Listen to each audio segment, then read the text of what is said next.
Years of hard training and actual battle experience in Spain and Poland had made the German army look invincible. But what about the British and French? First, let's take up the British. They started from scratch, but both at home and abroad, an army was growing. For not only Britain had declared war, Canada, Australia, New Zealand, South Africa, the whole British Commonwealth of Nations was also determined on victory over Hitlerism and all it stands for. And Britain had one weapon that was ready, the Royal Navy. Shortly after war was declared, it had swept German shipping from the high seas. And units of the British fleet were deployed at Suez, Malta, Gibraltar, in the Channel, and in the North Sea, blockading Germany. World conquest was impossible without running smack up against the rock called Britain. How to strike at that little island? That was the question. Between Britain and Germany stood not only France, but the little countries of Luxembourg, Belgium, Holland, Denmark, Norway, and Sweden. The people of these small neutral countries were peaceful, hard-working, and free. They knew they were in the middle and feared violation of their neutrality. Hitler knew this. He also knew that if they united with the Allies, they would form a solid democratic wall against Nazi aggression, and their conquest would be far more difficult. So before striking with his armies, he used another weapon, the propaganda barrage, to confuse, to make them lose faith, to divide and conquer. To lull the fears of the little neutrals, propaganda minister Goebbels told them Germany didn't want a war at all. It was Britain and France that caused all the trouble. Then it was Hitler's turn. In a speech on October 6, 1939, he made them all kinds of specific promises. To the Danes, he said, "We have concluded a non-aggression pact with Denmark." To the Norwegians, he said, "Germany never had any conflict with the northern states and has none today." To the Dutch, he said, "The new Reich has endeavored to continue the traditional friendship with Holland." And to the Belgians, he announced, "The Reich has put forth no claim which might in any way be regarded as a threat to Belgium." And while Hitler was making these promises, his generals were cold-bloodedly picking out the first victim, Norway. And why did they pick Norway? Its many steep inlets or fjords would make excellent U-boat bases from which raiders could prey on British supply lines.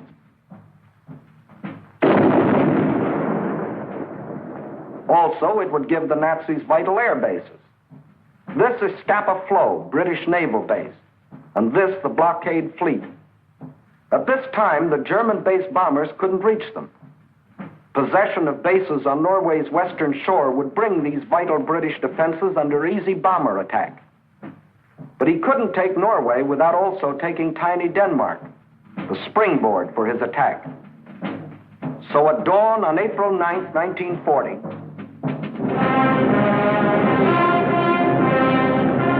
the German army rolled across the neutral borders of Little Denmark, and in a matter of hours it occupied the entire country. By nightfall, Denmark is erased as a nation, and the Danes go into slavery. Although only 6 months before, Hitler had announced, "We have concluded a non-aggression pact with Denmark. The Danes will not forget." Meanwhile, in Norway, peaceful-looking German merchant ships like these had sneaked inside Norway's neutral waterway and tied up at all principal ports. That is, they looked like merchant ships. But if the Norwegians had had X-ray eyes, this is what they would have seen. The Trojan horse of ancient Greece brought up to date with new and deadlier weapons. At the precise moment that the Nazis overran Denmark, these quiet-looking ships sprang to life.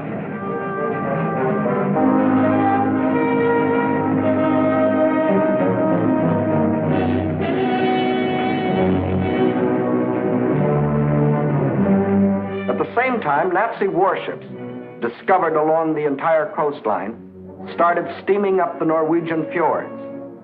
Ships, transports, tanks, men, planes, all flung themselves simultaneously upon a defenseless country.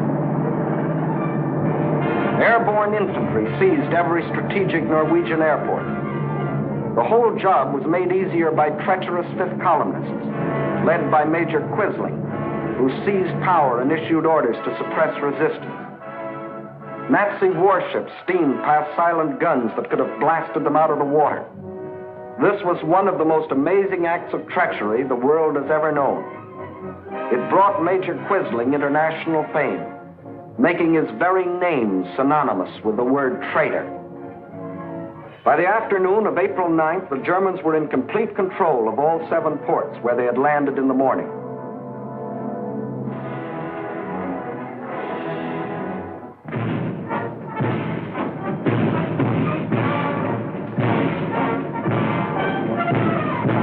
For the first time in more than 200 years, the people of Norway saw an invading army parading through their cities. Many of these Nazi soldiers, strutting as conquerors in 1940, had last seen Norway some 20 years earlier, when, as refugee German children, they had been raised and cared for by kind Norwegians. Now these same Germans were back to repay that kindness with terror and destruction. Once they had occupied the capital, the Nazis quickly fanned out in all directions. But loyal Norwegian troops stopped one German column between Hamar and Elverum.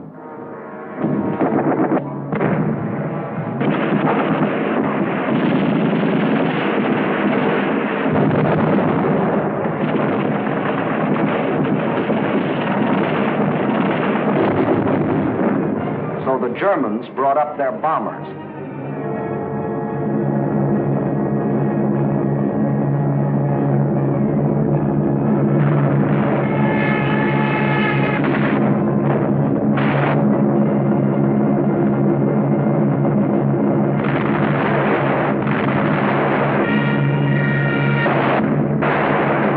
Norwegians were forced to flee to the north under constant and unopposed air attack.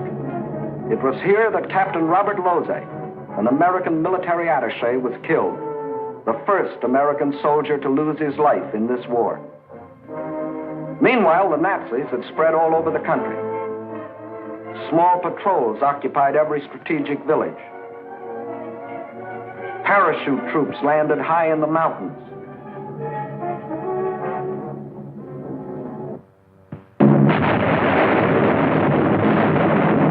Unopposed bombing raids sent defenseless civilians fleeing in stark terror.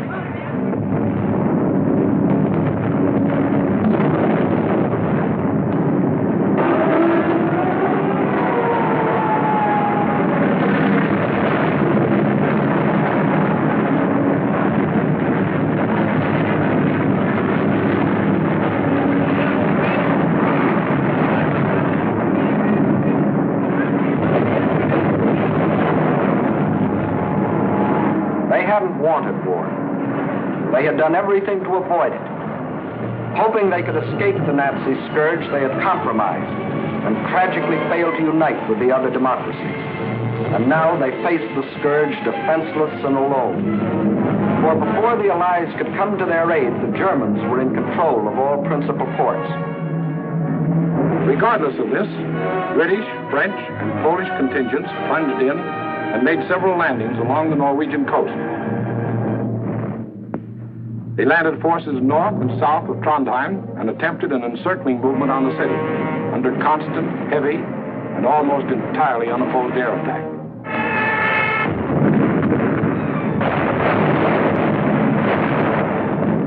Well, the scene of action was out of range of British fighter planes. So they brought up aircraft carriers. But these are at a disadvantage when opposed by land-based planes. The Allies, therefore, were badly battered from the air. Finally, suffering heavy losses, they withdrew from a hopeless situation. Further to the north, at Narvik, they met with better success, inflicting heavy naval losses on the Nazis.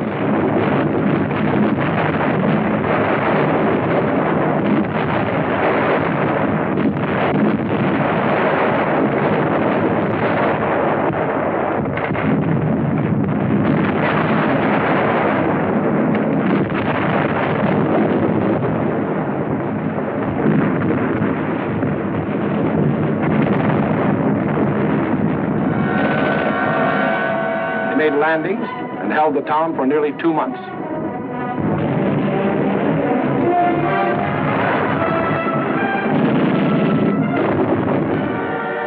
Incidentally, they also took their first prisoners of the present war. Again, the Nazis' overwhelming air superiority proved a deciding factor. And the Allies were forced to withdraw under terrific air bombardment.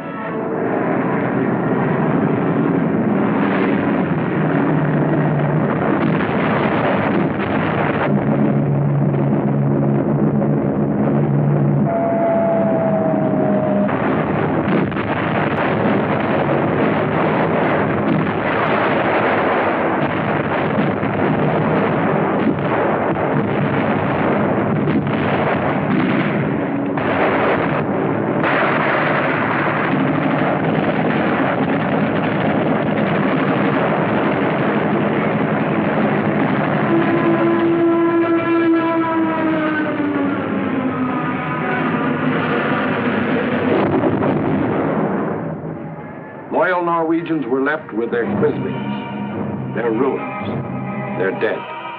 Even though 6 months before Hitler had said, Germany never had any conflict with the northern states and has none today. The Norwegians will not forget. And Hitler had another victory. He had hijacked 2 more countries. The world wondered and sometimes marveled at this man's efficiency. Gangster Dillinger was efficient too.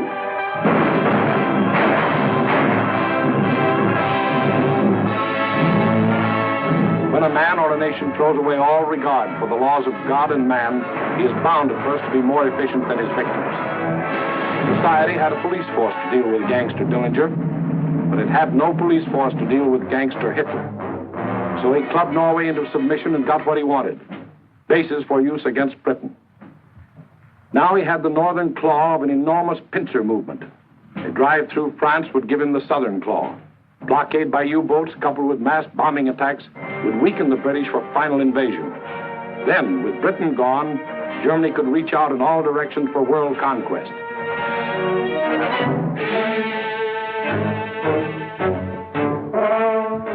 His next move must obviously be through France to get his southern claw. Through France. How was she to face the onslaught?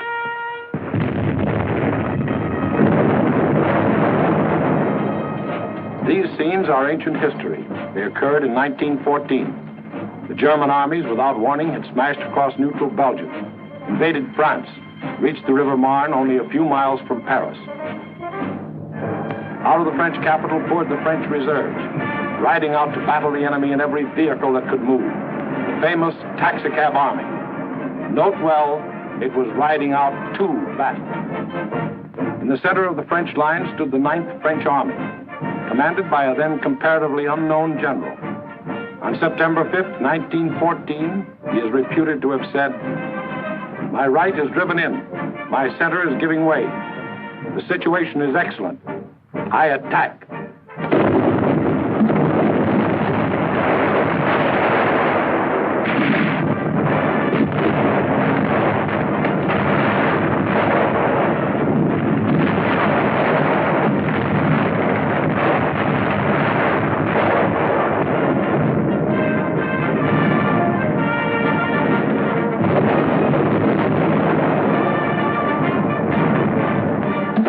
Did attack. The German onslaught was checked, and Paris was saved. That comparatively unknown general later became commander-in-chief of all the Allied armies and presided at the signing of the armistice with the defeated Germans on November 11, 1918. To this general, the French people erected a monument. To Marshal Ferdinand Foch, whose motto was, "Attack, always attack." Still later, the war-weary French people erected another monument. This one to a minister of war, André Maginot. Between the ideas symbolized by these two statues may well lie the military story of the fall of a great nation. In Foch's time, the proud spirit of France demanded nothing less than victory and placed its faith in the attack. In Maginot's time, the spirit, no longer proud, asked only to avoid defeat and placed its faith in concrete.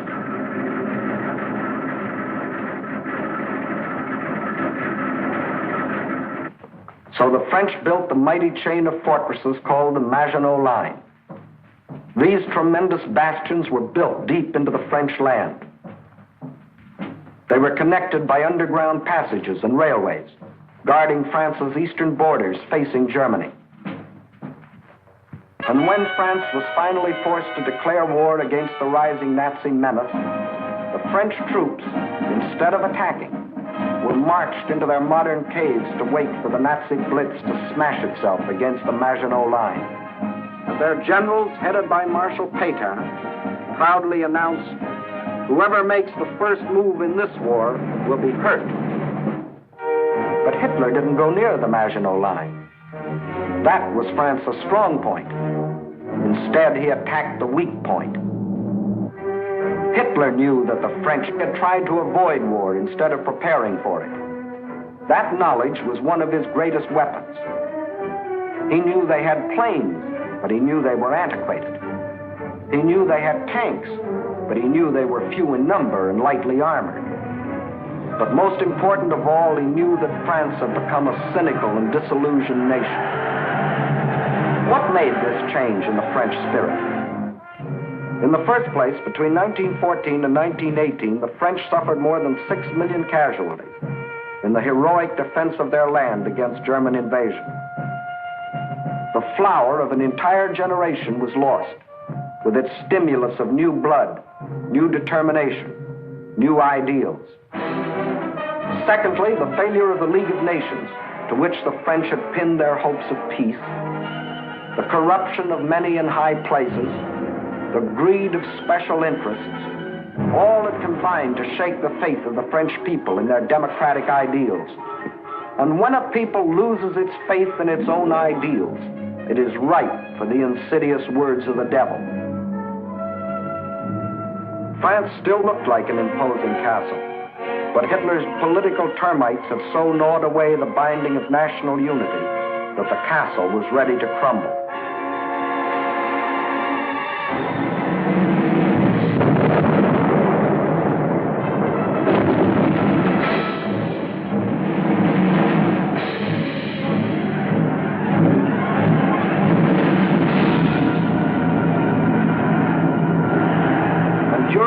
Months of military inactivity that we called the phony war, a ceaseless barrage of German propaganda crossed the still waters of the Rhine to affect the soldiers in the Maginot Line. Why do you fight? Asked the banners. Poems and friendly notes were sent over by balloons. French tunes were played by German bands, and German hooey was broadcast in French.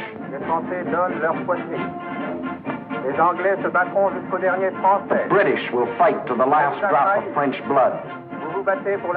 You have been deceived. This is an imperialistic war for Britain. We Germans want nothing of France. What is happening to your wives back home, soldiers? The British are stationed in your villages. Yes, France was ready to be plucked. The whole force of the Nazi might was turned toward the west. How would they strike this time? Through Alsace-Lorraine as in 1870? Through the Low Countries as in 1914? What was the 1940 model conquest? The French considered the Maginot Line utterly impregnable, and therefore believed the Germans would again try a swing through the Low Countries as in 1914. But even after Hitler's rape of Scandinavia, Holland and Belgium, hoping against hope, still clung to their neutrality. So the French massed 78 divisions here along the border of Belgium. 17 were in the Maginot Line. 10 divisions here in case Mussolini got bold. 3.5 as a safeguard against Spain. The British had 10 divisions here. The Allied strategy in the event of an attack against the Low Countries was to swing their armies like a gate into Belgium, the hinge being the north end of the Maginot Line. This all-important hinge was protected by the forest of the Ardennes, a hilly and thickly wooded area, honeycombed with streams, its roads narrow trails, its bridges too weak for military vehicles. French strategists estimated the forest of the Ardennes impassable for armored forces. As you will see, this was one of the costliest estimates in all military history. That was the situation on May 9th, 1940.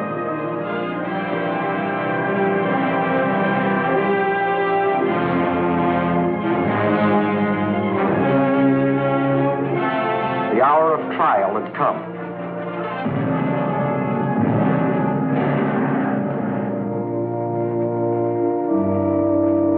The people of the democracies prayed for strength to meet the coming hurricane of terror.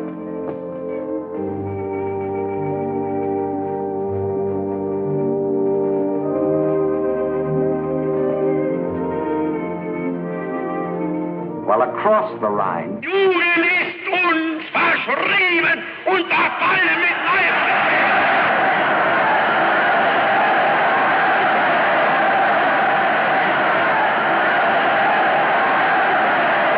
a delirious madness possessed the German nation.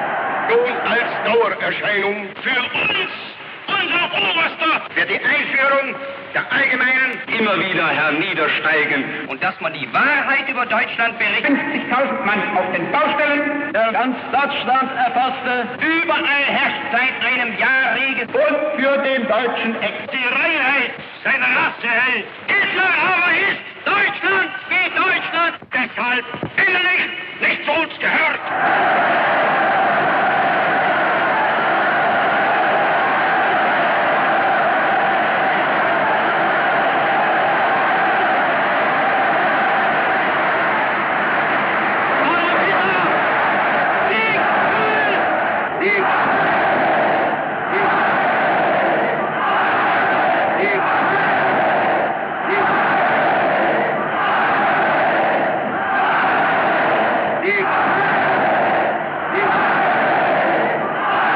Der Tag had come.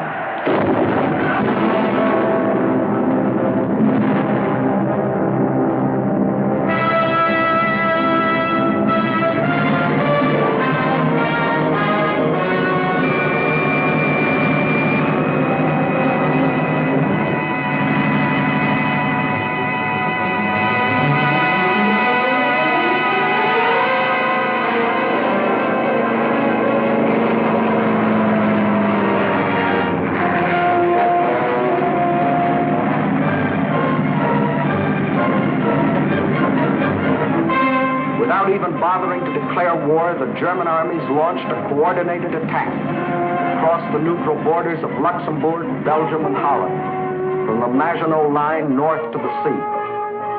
The action along the entire front was simultaneous. So for purposes of clarity, let's take up one country at a time. First, let's see what happened in Holland.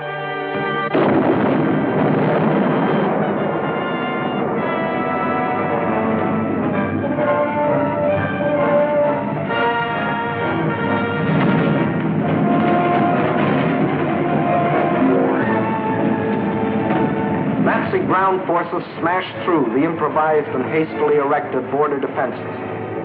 But the main attack was to come from the air, far behind the defense lines.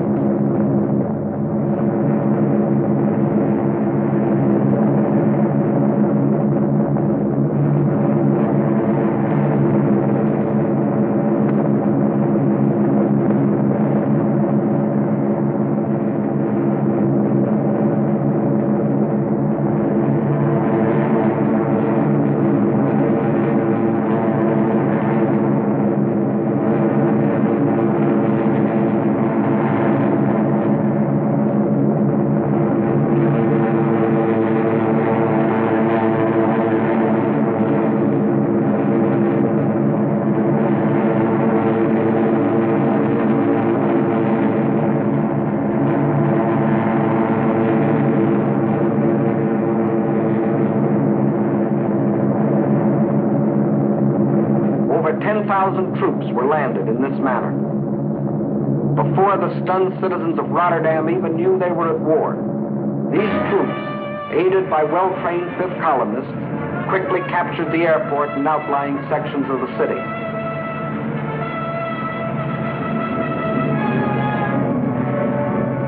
Meantime, Nazi armored columns were racing across the country, their progress speeded by other fifth columnists who prevented the destruction of vital dikes and bridges. These forces effected a meeting with the parachutists landed in Rotterdam. The Dutch were doomed to defeat.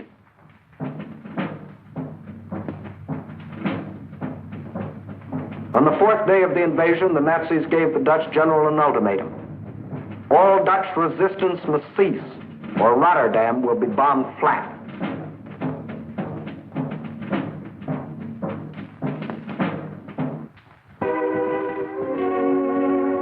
The Dutch general had little choice. To save the lives of innocent civilians, he accepted the German terms. But after the unconditional surrender, the Nazis bombed the city anyway.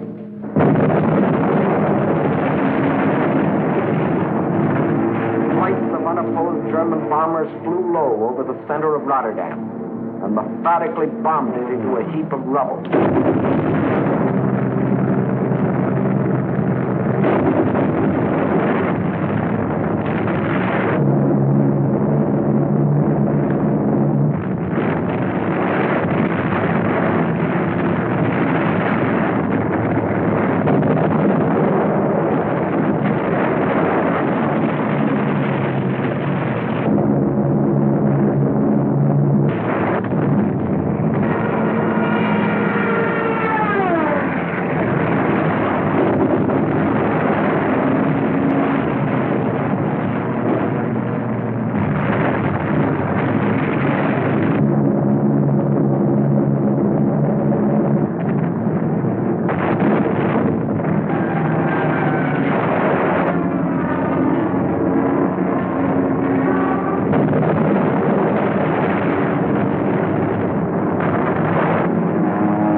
Ruthless exhibitions of savagery the world has ever seen. Over 30,000 men, women, and children were killed in the space of 90 minutes. Though only 6 months before, Hitler had said, "The new Reich has endeavored to continue the traditional friendship with Holland. The Dutch will not forget." Meantime, in Belgium, the whole force of Nazi blitzkrieg had stormed across its neutral borders.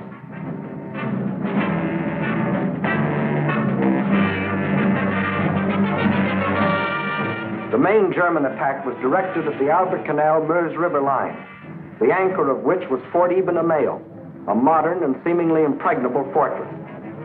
The Germans had secretly built a replica of the mighty fortress in Czechoslovakia and had rehearsed the attack until they knew every detail of the fort's construction and its every weakness. When the real attack came, it was foolproof. Parachute troops, dive bombers, flamethrowers, specially trained engineer battalions, all working together as a well-trained team.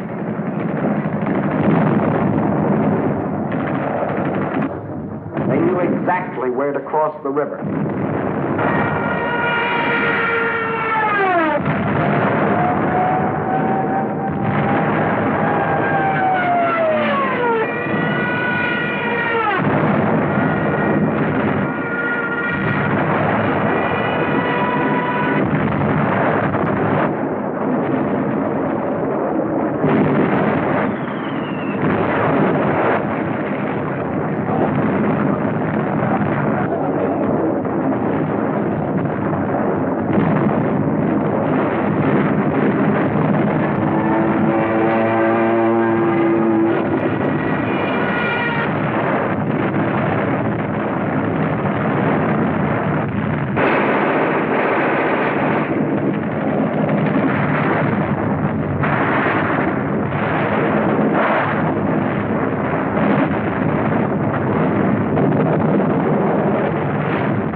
Notice that this assault engineer knows exactly where to put his high explosive charge in order to destroy the blockhouse.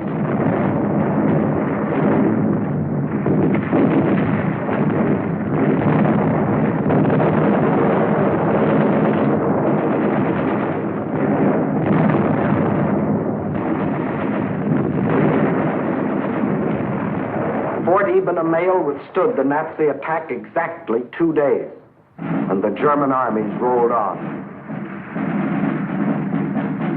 Meantime, an hour and a half after the German invasion began, Allied troops crossed the French and Belgian border to meet the advancing Germans.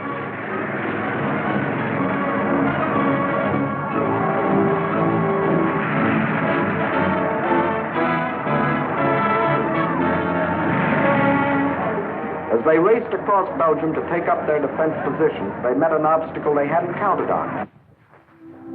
Refugees.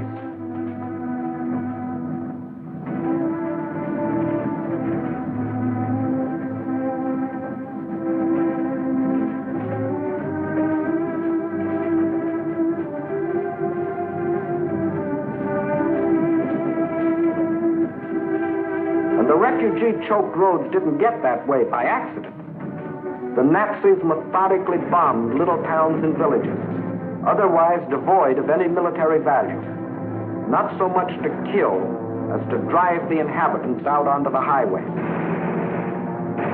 Then, by expert machine gunning, the Nazis would herd them along in terror-stricken flight to hopelessly entangle the advancing Allied armies.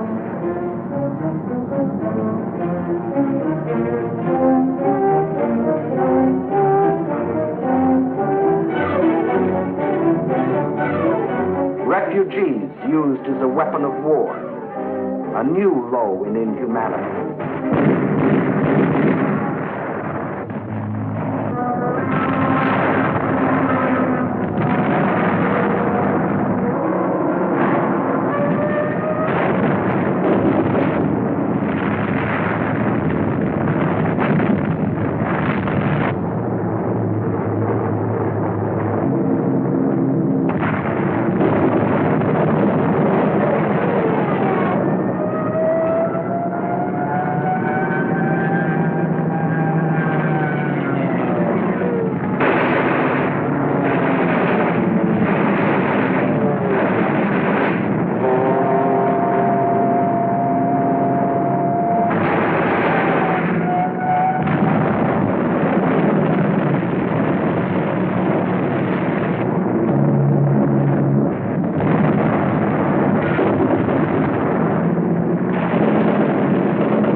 No school today, the sign says.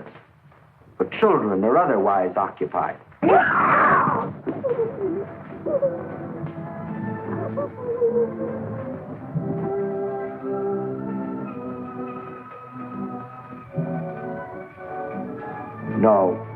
No school today.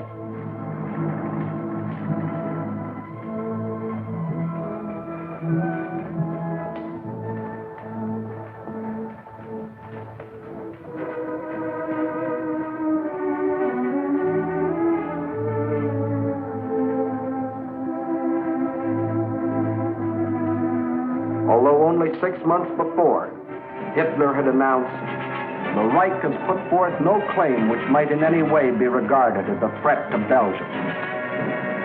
The Belgians will not forget.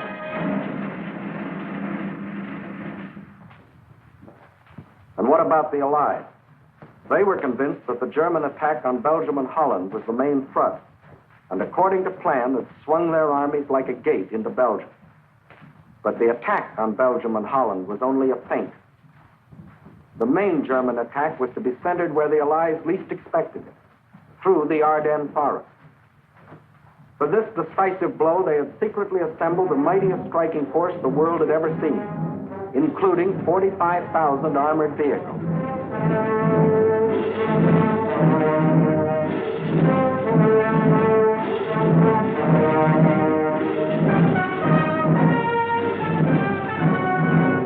At the same time that the Nazi armies were plunging into Holland and Belgium, this column started to move.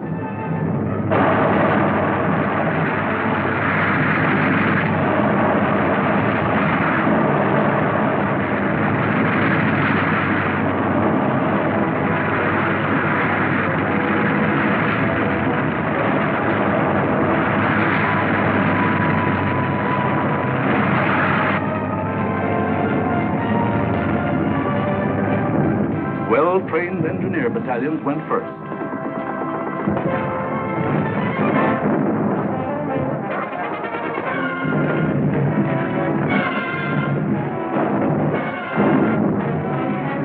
They were opposed only by scattered Allied patrols.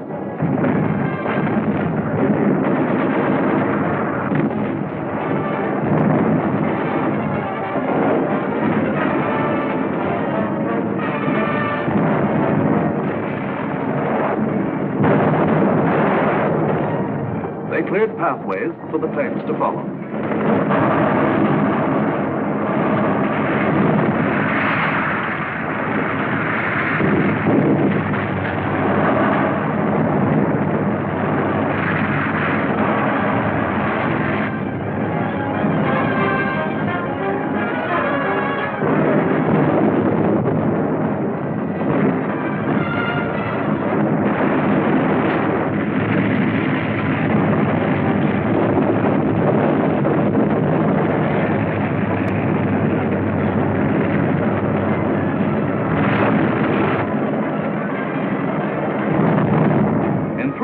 The Germans' armored force reached the Meuse River, 2 days faster than the French thought any troops could get through.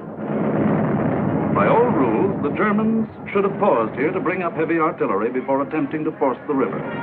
But the Nazis had a new type of artillery, dive bombers. With them, they blasted the French positions across the Meuse.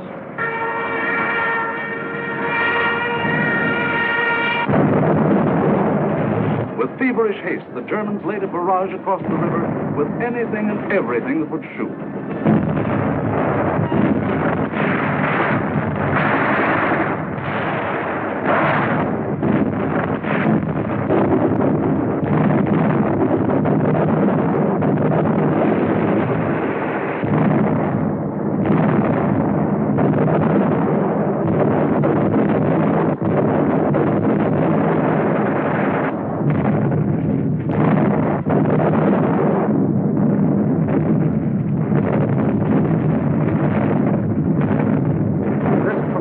Concentration of firepower continued all through the night.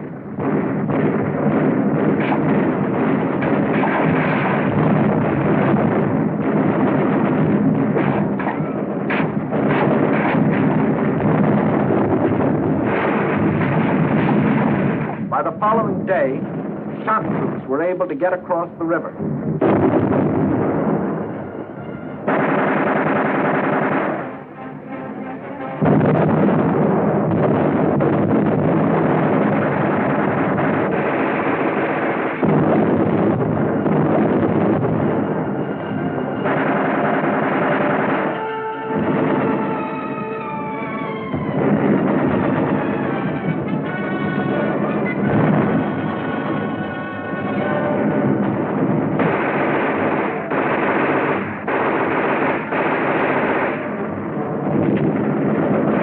Shock troops held the bridgehead until the engineers brought up pontons and built bridges.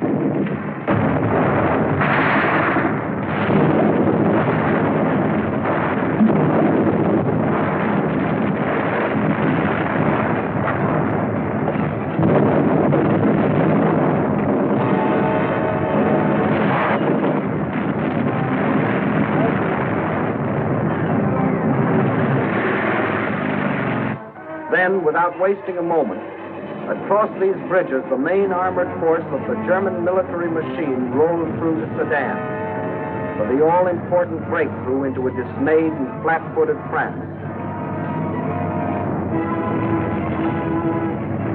There went the old ball game for the Allies. From here on, it was only a matter of how long. Watch the map as one of our intelligence officers explains the details of the German breakthrough. We speak of the breakthrough at Sedan, but actually the break was along a wide front extending for 50 miles from Namur in Belgium to Sedan. Further north, the Allied armies had swung like a gate into these positions. The German armies had swept over Holland, broken the line of the Albert Canal, and for all anyone knew, were preparing to smash against the Allied front with all their power. That was the situation, dangerous but obscure, on the evening of May 13th. On the 14th and 15th, it became clear that the German breakthrough south of Namur was in the greatest strength, and that the French Ninth Army, attacked while moving into position, had been shattered. Without doubt, this was the point of mortal danger, and the French High Command ordered the abandonment of these positions, although they had not yet been attacked. Those positions were abandoned solely because of the situation developing along the Meuse near Sedan. In the meantime, the French 7th Army had been ordered to make its historic forced march far to the south into the area threatened by the rapidly advancing German spearheads. This army was not used to attack the German flank, but rather was used as a plug to restore the broken front. Throughout, the Allies had placed their faith not in offense, but in defense, and the defense was doomed to failure because it was confronted with an entirely new technique in warfare, the plain tank infantry team in action. The world was staggered by the speed with which the German armored columns moved. What was the secret that enabled armies to move so far so rapidly? The secret lay in the organization of the striking spearhead. Armored forces came first, closely followed by motorized divisions, which peeled off, forming solid walls. And through the corridor thus formed, raced the supply trucks to feed the ever-lengthening column. It was obvious that if the Allied situation was to be restored, the German column would have to be cut. On May 17th, General de Gaulle attacked the German flank and captured a few prisoners. But his light mechanized forces were like a pin pricking the side of a rhinoceros. A subsequent attack met with even less success. The means for a really successful counterattack against the German corridor simply did not exist. Where numbers of divisions were required, only handfuls of companies and battalions were available. A valiant attempt to cut the German corridor was made by a group of slow-moving British tanks just south of Arras. But lack of sustained striking power doomed this valiant unit to destruction. On May 21st, the German spearhead reached the channel port of Abbeville.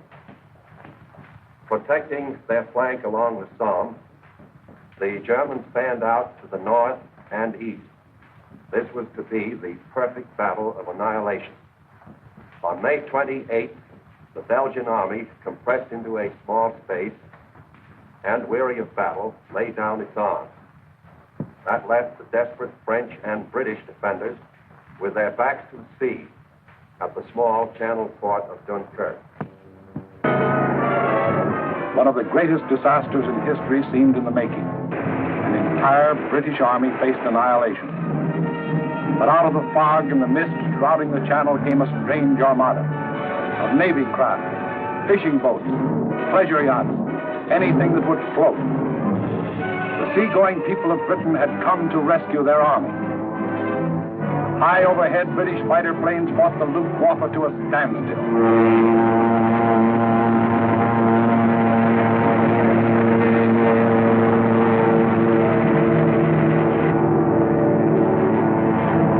While below, small Allied suicide units held the Germans back long enough for the miracle of Dunkirk to take place.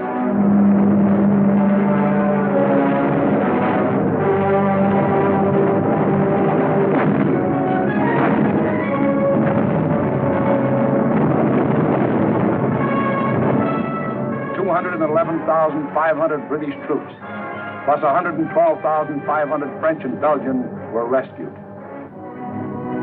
Over 300,000 battle-tested men, grimly determined to go back again with new tools, new weapons with which to blast the hated Nazis out of this world. For free men are like rubber balls. The harder they fall, the higher they bounce. Leading the British by this time was a man who had been bouncing all his life, Winston Churchill, who had tried for years to warn the world about Germany. Meantime, the situation that faced France was as nearly hopeless as a military situation can be. 2/5 of the French army was lost. There were fewer than 50 divisions left to defend a front almost 200 miles long, running from the northern end of the Maginot Line to the sea. And behind that thin front line, there were no reserves. The despairing people of Paris sent their children south, praying that some miracle would keep them from harm.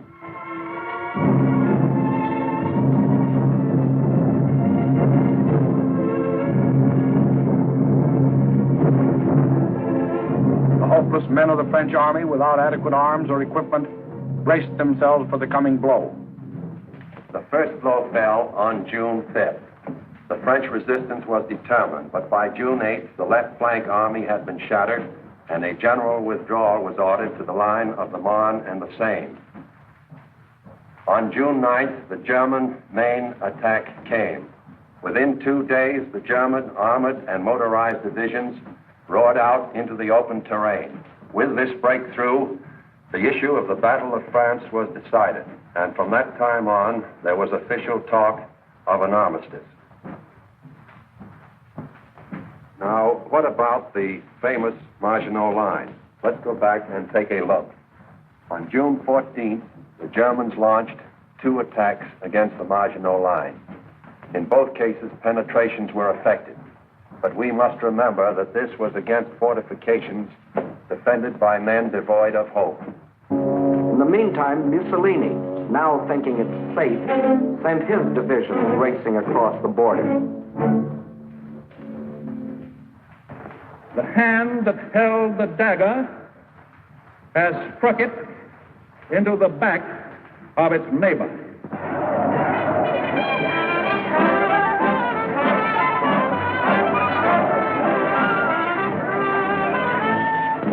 Organized resistance in France was no longer possible. The government faced 2 alternatives: retire to North Africa and carry on from there, or give up the struggle. France's leaders were old and tired, and the oldest and most tired was Marshal Pétain. Egged on by men like Laval, who saw in a German victory his chance for personal power, on June 16th, Pétain asked for an armistice. The news is carried to Hitler, who received this word of a great nation's fall in a characteristic manner. Also characteristic were his terms for the armistice. It must be signed in the coach where Marshal Foch met the defeated Germans in the last war.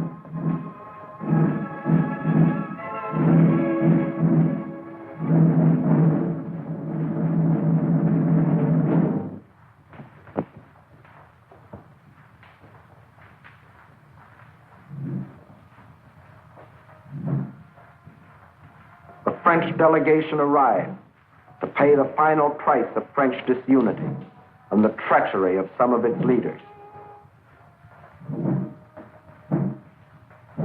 The final price, a price that for centuries to come, the French won't forget.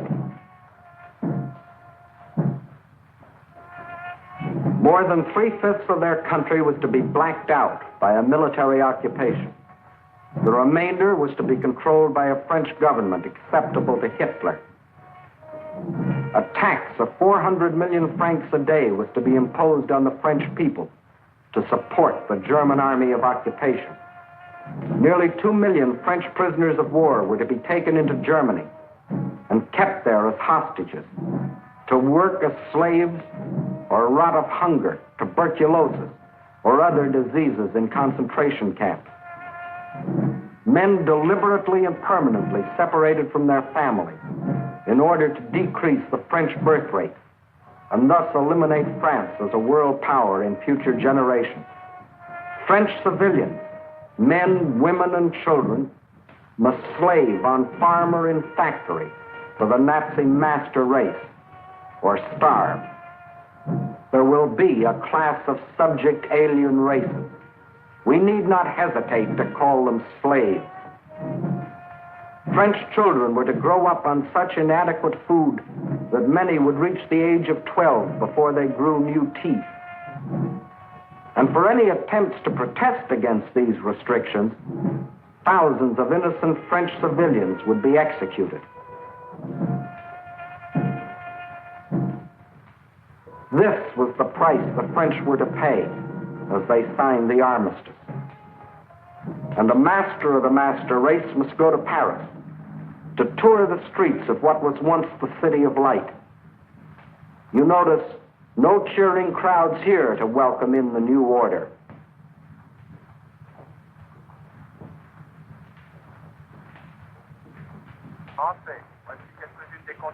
When the people of Paris come to the streets again, it is to hear the voice of dictators telling them what they must do, how they must live, what they must say,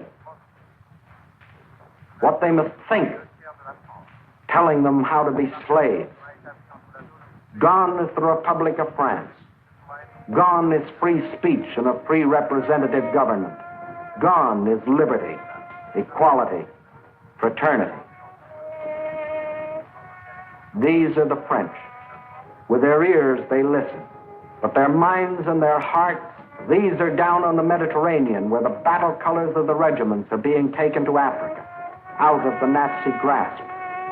The people weep as their glory departs, for they don't as yet know that France has hope, a rallying point.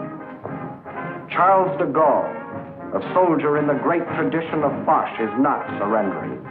He will continue to fight, gathering about him loyal Frenchmen from all over the world to become the Free French Army, the Fighting French.